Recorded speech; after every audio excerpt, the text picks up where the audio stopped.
Chapter 13, The Skin I'm In. Why do teachers tell you stuff you don't want to hear, like how wonderful their children are, or how big their house is, or what a quiet, pretty neighborhood they live in? It's Miss Sanders' turn, I guess. She comes in telling us she's late because her toilet ran over and she had to clean her white carpet before they got stained. Like we care. She presses her hands against her gray pinstripe pantsuit, then pulls the jacket sleeves down. No gold bracelets today, just a watch on one arm and a thin gold necklace around her neck. Miss Saunders is a motion machine this morning.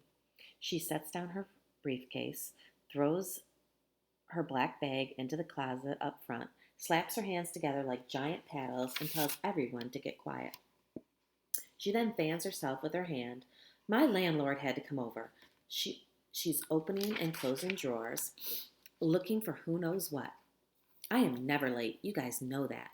Now she's fingering the chalk, pacing the room. There's sweat on her face. She leans herself against the desk and rubs her chin like she's trying to find lost words.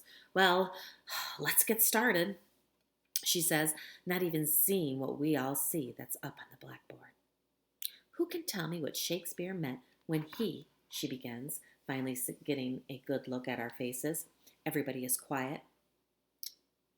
Who read the 30 pages I assigned last night? Miss Saunders asked. Most of the hands go up, including mine, even though I didn't read none of it. Then, let's get to work, she says, heading for the blackboard. When Mrs. Saunders sees what somebody draws, she stops in her track, like she's been hit in the stomach. There's a woman's face up there on the blackboard. The left side is smooth and pretty. The right side is cracked and drooping, like melting wax. It's done in pink, brown, and blue. It's a mess. That's all I can say. The teacher with two faces. Wiggly words spell it out in blue chalk. Miss Sanders' big hands erase the board with 4 quick swipes, like a windshield wiper on full speed. Who can sum up yesterday's reading for me? John McIntyre? She says. His name real weird, like maybe she ain't asking about schoolwork, but accusing him of drawing the picture. We all stare at John. I know he didn't draw the picture. He came into class after me. Mrs. Sanders carries on with her lesson. Tell me about today's reading assignment. What would you do if you were Romeo and you loved a girl you couldn't have? Dump her, John says, staring right at me. Why sweat it? There's plenty of girls out there. Everybody laughs.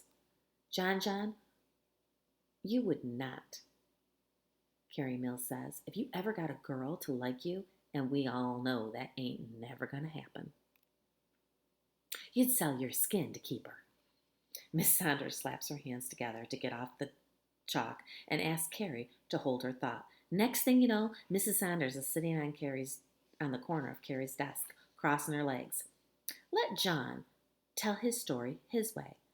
But, John, remember, this is the love of your life. Her folks are trying to keep you apart because you're not good enough, so they say. Nobody wants to talk about this stuff, I say half under my breath. Mrs. Saunders starts walking the classroom aisle. What do you want to talk about? She asks. Why Malika's so black, John says. Miss Saunders' eyes shoot his way. Her smile is gone, and her arms are folded tight. Out of my room, Miss Saunders points to the door. But nothing, she says. Man, I'm thinking, why can't she just let it go? Forget about it. Don't she see dragging it out only makes it worse? Next thing I know, John's faking an apology to me, mumbling his sorry. Okay, everybody, let's get things back on track, Miss Saunders says. Romeo and Juliet. Give me your thoughts, she says, unbuttoning her suit jacket. Romeo and Juliet didn't play by the rules. People had expectations of them. Wanted them to act a certain way, but they refused.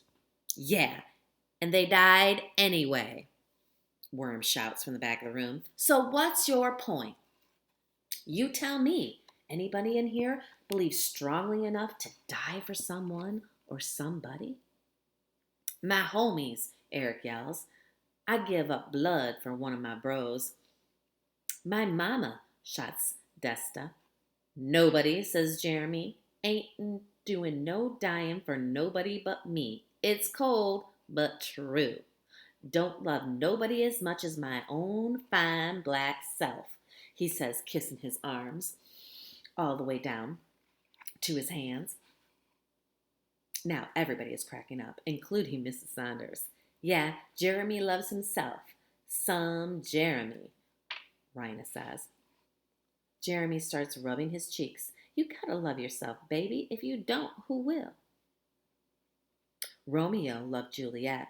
My father loves my mother. People love each other, Desta says. But when they're gone, who's gonna love you? When Romeo died, Juliet killed her stupid self. She loved him more than her own self. Now, do that make sense? Jeremiah says. Miss Saunders is on the other side of the room now. She's standing right next to Jeremiah. You're saying we shouldn't love people so much? No, I'm saying if you love yourself more than you love me, you will take good care of you, and you won't try to do me in because that's just going to cause problems for you. People who love who they are ain't going to make unnecessary trouble for themselves. Get it? Go ahead, Mr. Philosopher. Preach, John John says, slapping him high five. But John John interrupts again. You probably didn't even read the book. Why you always on Malika's case, John John? Jeremiah asks. Shut up, John John says. Make me, Jeremiah says, getting out of his seat. I'm smiling big. John John is getting a taste of some of his own stuff, and I like it. The period is almost over, and you two ding-dongs are wasting time, Worm says. Everybody looks at Worm like he's crazy. Since when did he care about stuff like Romeo and Juliet? Be quiet and let somebody else talk, Carrie says. I wish somebody would kill themselves over me, Desta says. I'd kill myself if I had to kiss those crusty lips. John John butts in. I mean, ain't that the most romantic thing in the world? Somebody who can't live without you? Desta goes on, ignoring John John. No, I say before I think about it. It ain't. I start chewing on my lip, trying to figure out my way out of this, but everybody's looking. I keep on talking. When my daddy died 3 years ago, Mama fell apart. She couldn't eat. She couldn't sleep. She stayed up all night long, washing and scrubbing till her hands was raw. I say, chewing on my finger. The class gets so quiet it's scary. I was 10 years old and brushing her teeth, feeding her oatmeal like a baby. She cried all the time. Last year she finally came to, got up one day, went and brought a sewing machine and started making clothes. Ain't never sewed nothing before, just started day and night sewing. Some kids at the back of the room started to snicker and make some remarks. Shut up, I'm thinking. Just shut up. The more she sewed them clothes, the better she got. She started picking up after herself, got a job and all. No, ain't nothing come good from loving somebody so much you can't live without them, I say. No good at all.